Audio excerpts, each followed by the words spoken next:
The music playing on the radio barely hinders her from falling asleep. She wants to rest before her audition, but still has several hours of driving. She is so exhausted that she decides to stop by a small town in order to have a little rest and drink a cup of coffee before hitting the road again. She puts her indicator on, leaves the highway, and enters the town of Twin Peaks. She stops at the first diner on her way. While parking, she looks at the neon sign reflected on the wet ground.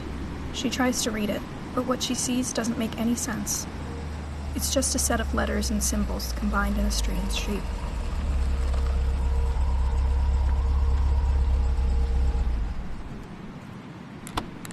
Confused and exhausted, she parks her car, collects her thoughts, and gets out.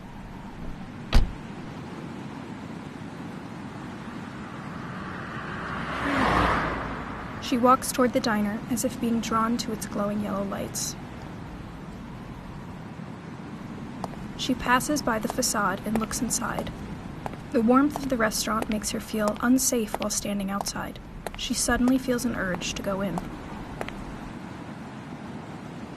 She stares at the door. It seems to her that it's leading to some other place, that it is not connected to the interior of the diner.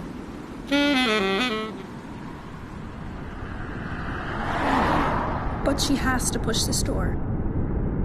She has to touch this handle.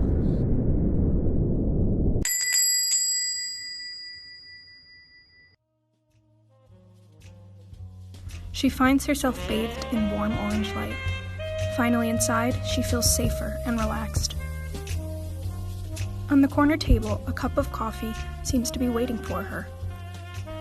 As she slides inside the booth, she contemplates the different elements of this typical American interior. Her sight wanders from an old-fashioned floral wallpaper to a curved yellow bar, to end up on the old wooden jukebox.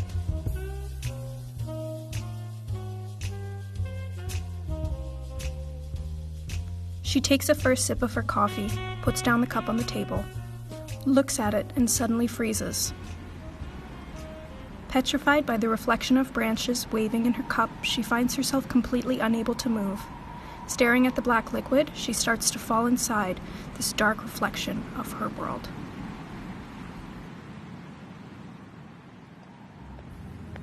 Doppelganger! She panics as she realizes that she is imprisoned in the corner of the diner by a twisted version of her table.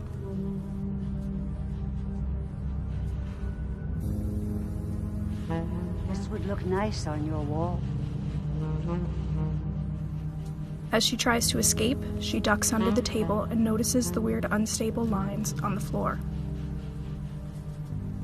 It appears to her that she is in the same space, but in another dimension. It's a distorted, twisted version of the diner.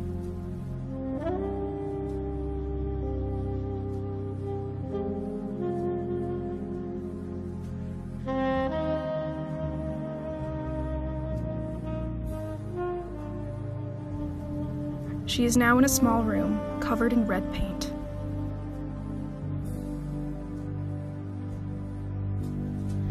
She is facing this same black door that seemed so frightening, but now she really wants to know what's on the other side. As she stares at this door, the room seems to stretch and the door to move away from her.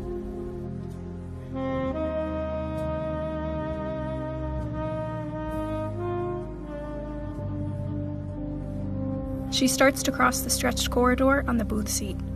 While she tries to make her way through this weird scene, she notices that the table is slightly soft and that she can deform it.